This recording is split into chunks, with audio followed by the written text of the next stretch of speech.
Hello everyone, कैसे हैं आप सब। अब देख रहे हैं गर्मी बहुत ही ज़्यादा हो रही। देखिए मेरी कितनी बुरी हालत हो रखी है। और अभी अभी मैं अपने बेटे के स्कूल से आ रही हूँ और बहुत सारा काम है। स्कूल में इसलिए गई थी, सडनली फ़ोन आया मुझे स्कूल से और मुझे बोला कि वहाँ उसकी तबीयत ठीक नहीं थी, स्टमक पेन था, हेडेक था और पैरों में भी उसके बहुत दर्द हो रहा था। कॉल आया कि उसे आकर के आप लेके जाइए। मुझे बुटीक का भी इतना ज़्यादा काम था, उसके बाद मैं कटिंग ही कर रही थी, मैं उसके बाद किचन का काम था, ये सारे काम मुझे करने थे। बट मैं उसे स्कूल लेने गई, लेकर के आई और जब मैं कटिंग करने बैठी, आप देख सकते हैं मेरे बुटीक की हालत क्या हो रखी। बहुत सारा काम है, मैं अभी अरेंजमेंट भी नहीं कर पा रही हूँ। ये देखिए इस सूट की मैंने कटिंग की है और अस्तर जो है इसमें ब्लैक कलर का लगाया है और अस्तर इसमें कम पड़ गया है, ब्लैक अस्तर। तो मैं अस्तर लेने के लिए फिर गई मार्केट, जहाँ मेरा बुटीक है वहीं पर अस्तर मिल जाता है मुझे। मैं वहाँ गई अस्तर लेने के लिए, अस्तर लेकर के आई और अब मैं सलवार की कटिंग करने जा रही हूँ। अफ़गानी सलवार की कटिंग करूँगी इस सूट के साथ। साड़ी का रीयूज़ है, सिल्क साड़ी का। गर्मी आप देख सकते हैं कितनी ज़्यादा हो रही है, बहुत ही ज़्यादा ख़तरनाक गर्मी हो रही है इस बार भोपाल में। और किसी भी चीज़ का, कूलर हो, फ़ैन हो, किसी भी चीज़ का कोई असर नहीं पड़ रहा है गर्मी पे। तो इस तरह से आप देख सकते हैं मेरा जो बुटीक है वो कितना मैसी है। यहाँ तक कि मशीनें भी मेरी फ्री नहीं है स्टिच करने के लिए, मुझे मशीनों को फ्री करना पड़ता है पहले। इधर भी आप देखिए, क्योंकि जो भी थ्रेड्स लेने होते हैं, जो भी फैब्रिक हैं कस्टमर के मेज़रमेंट के हैं, थ्रेड के बॉक्सेस हैं, सारे यहीं पर हैं।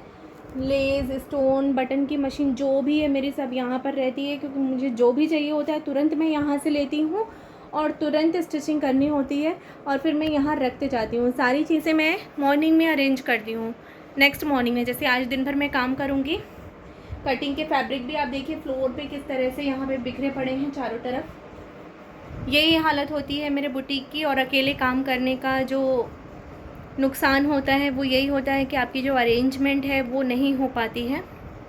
घर बाहर सारी चीज़ें, स्टिचिंग, बच्चे, सभी चीज़ें आपको अकेले ही देखनी पड़ती हैं।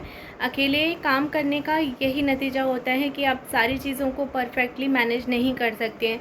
आपको घर में भी बहुत सारी चीज़ें छोड़नी पड़ती हैं, बहुत सारे काम स्किप करने पड़ते हैं ताकि आप अपना बुटीक हैंडल कर सकें। बुटीक में भी आपकी जो अरेंजमेंट है, चीज़ों की जो फैली हुई हैं, जो मैस हो रखा है, ये सारी चीज़ों की अरेंजमेंट आप दिन में एक ही टाइम पे कर पाते हैं, फुल डे आप नहीं कर पाते। और ये जो मेरा बुटीक का रूम है ये बिल्कुल फ्रंट में है। दिन भर यहाँ पे विंडोज़ है, पूरी धूप आती रहती है।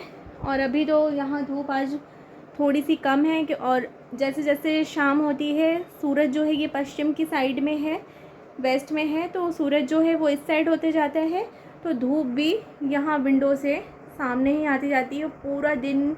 ये वाला रूम जो है मेरा फर्स्ट फ्लोर पर है, ये रूम बहुत तपता है। इतना ज़्यादा ये रूम हीट हो जाता है कि नाइट में भी इसमें काम करती हूँ तो बहुत ही ज़्यादा गर्मी होती है और ऐसी ही हालत होती है मेरी।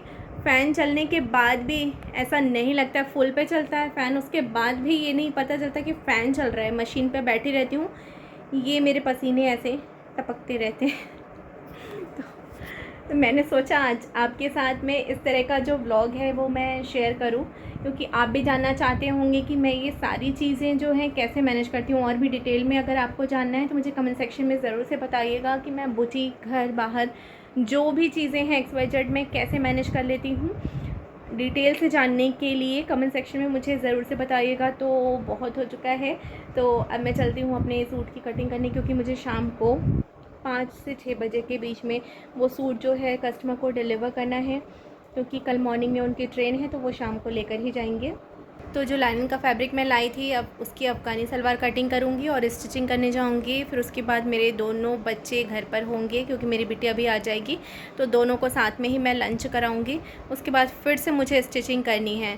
तो इसी के साथ आज के इस छोटे से ब्लॉग की एंडिंग करते हैं और आपसे मिलते हैं अपने नेक्स्ट ब्लॉग में। Thanks for watching.